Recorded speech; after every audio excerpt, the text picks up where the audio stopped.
যারা বেগুন খেতে ভালোবাসেন না, কথা দিলাম বেগুনের প্রেমে পড়ে যাবেন। একবার ট্রাই করে দেখতে পারেন। তো বেগুনগুলোকে এখানে আমি বড় বেশ লম্বা লম্বা করে কেটেছিলাম, দিয়ে তারপর মাঝখানে আরও একটা টুকরো করে নিয়েছি। তো তেলের মধ্যে বেগুনগুলোকে দিয়ে দিলাম, দিয়ে লবণ দিলাম আর হলুদ দিলাম। যেভাবে বেগুন ভাজে নর্মাল বেগুন ভাজার মতনই বেগুনগুলোকে ভাজতে দিলাম। এদিকে বেগুন ভাজা হোক, আমরা এদিকে মশলাটা রেডি করে নিই। আদা বাটা দিলাম, হলুদ গুঁড়ো, ধনে গুঁড়ো, জিরের গুঁড়ো আর লঙ্কার গুঁড়ো দিলাম, আর দেব লবণ। সবই কিন্তু ছোটো চামচের 1 চামচ করে দিয়েছি। এরপর জল দিয়ে ভিজিয়ে রাখছি, কারণ এই মশলাটাকে আমি বাটা মশলার মতন টেস্ট আনতে চাইছি, তাই একটু ভিজিয়ে রাখলাম। এদিকে দেখুন বেগুনটাও কিন্তু লাল লাল করে বেশ ভাজা হয়ে গেছে। এই রকমই লাল লাল করে বেগুনগুলোকে ভেজে নিতে হবে। এরপর তুলে রাখলাম।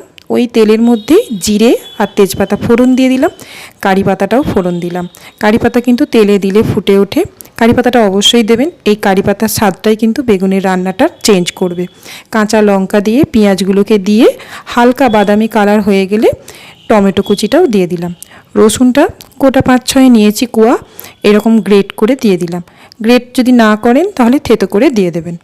এরপর সেই ভেজানো মশলাটা, যেটা বাটা মশলার মতন করতে চেয়েছি, ভিজিয়ে রেখেছিলাম, সেটাও দিয়ে দিলাম।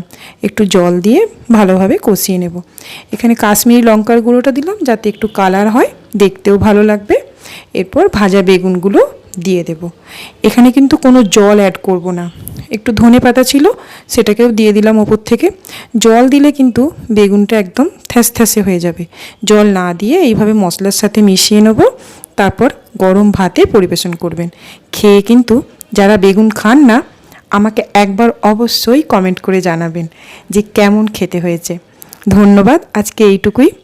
ভিডিও ভালো লাগলে সবাই পাশে থাকবেন, লাইক করবেন, আর সবাই সুস্থ থাকবেন, ভালো থাকবেন।